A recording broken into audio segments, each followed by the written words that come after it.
আমার পরিবারের সবাই টমেটোর ঝোল খেতে পছন্দ করে, তাই ভাবলাম আজ টমেটো ঝোল আলু দিয়ে রান্না করব। কেমন আছেন সবাই? আশা করি সবাই ভালো আছেন। ড্যাগের মধ্যে দিব সরিষার তেল, এর মধ্যে দিয়ে দিব পেঁয়াজ কুচি।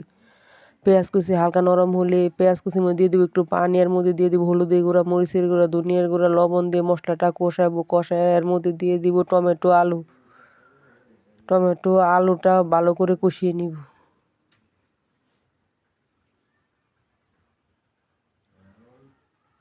টমেটো আলু কষানোর জন্য দিয়েছি একটু পানি, এখন ঢাকা দিয়ে রাখবো। আবার নাড়াচাড়া করে নিব টমেটো আলু। টমেটোটা একটু গলে গেছে, কষানোর মধ্যে টমেটোটা গলিয়ে নিব।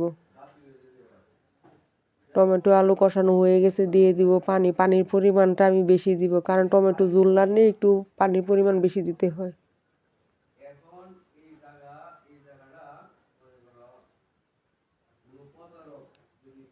টমেটোর মধ্যে দিয়ে দিব কাঁচা পুঁটি মাছ,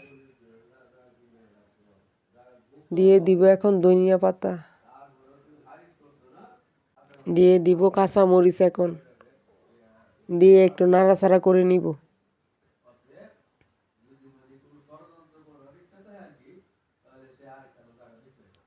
টমেটো ঝোল রান্না হয়ে গেছে,